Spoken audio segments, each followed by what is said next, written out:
Hey there, friends. My name is Dan. I am a golf coach based out of Manhattan here in New York City. If you're new here, consider hitting that subscribe button. If you're enjoying the content, let me dive in. Today, we're talking about swing plane. I got a little plane aid right here next to me. Swing plane, getting steep or shallow of the swing plane, and its implications on club path and our ball flight and performance. Let's dive in. So I have the alignment disc from Y Golf here. Shout out Y Golf. They make some great training aids.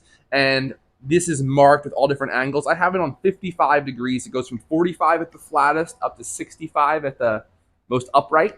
And 55 is here kind of in the middle for more of like a middle iron, right? Flat would be driver, upright would be our wedges. So what I want to talk about is a pattern I see very, very commonly all the time in lessons. And I think it's a very simple thing that a lot of golfers can focus on to help them out. So if you're trying to shallow the club in transition because you're getting steep or swinging outside in, slicing it, whatever, this is for you, for sure. Listen up. So this is a swing plane.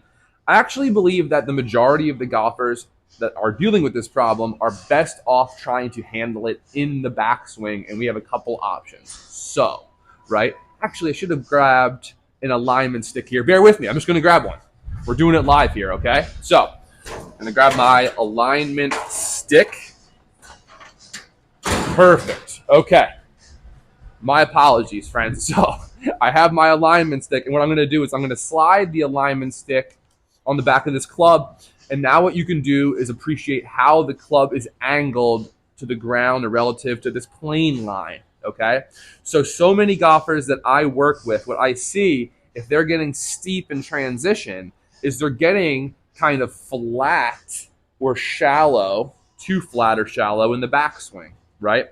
So this club tends to kind of roll around, maybe too much arms, not enough body, right? And with the arms and wrists, they have this tendency to sort of roll the club behind them more.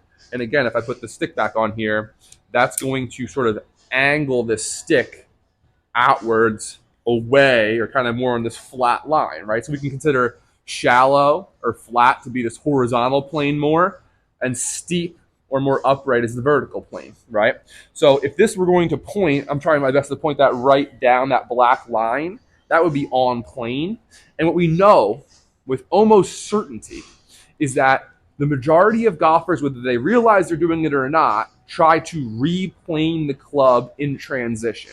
So what I mean by that is if you are rolling the club to the inside, which is again super common, we can go over why that might be, but then it's pointing outside the plane line. So when then you get to the top and you change directions, you're going to want to point your club back more on plane. And this is steepening the shaft. Right? So the club's going from more this flat angle to a more upright one. That's getting steep, and that's very hard to control. Some people are better at it than others. But once you get steep, it's hard to only get a little bit steep. Some people are going to go all the way steep over the top. There's a buzzword right there, over the top. And now if this club head is outside my hands and the handle in the delivery position later in the downswing, you're destined to swing outside in. So what's that? Pulls, slices, a lot of contact issues on full swings. We don't like that on full swings. Short game stuff is pretty good, but on the full swings, we want that club head trailing the handle more. So what do we want? Well, a lot of people are trying to get crazy shallow these days. Not everyone, but there's a lot of people out there that are trying to overdo it. So don't miss that. Never a bad idea is just simply trying to swing more on plane, right?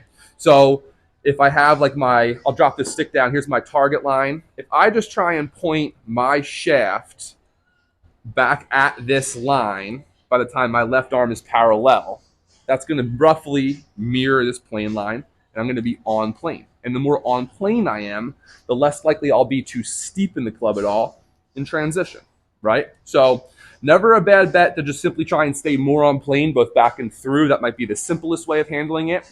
And if you want to go a little bit more exaggerated, this can help some people as well. Let me grab this stick. What we can then do is try and feel as though I'm setting the club a little bit more outside and more vertically. That would get the club pointing more straight down, so kind of in between my ball and my feet versus outside the ball when it was flat and inside. So when I get more vertical and upright, it's going to stand up more, and then we can encourage that club to replane itself the way it likes to, more on this plane line, but it will shallow as it replanes versus steepening to replane.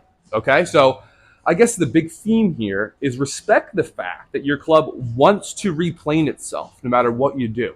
It wants to do it. It's weighted that way. And as athletes, we want to react that way naturally.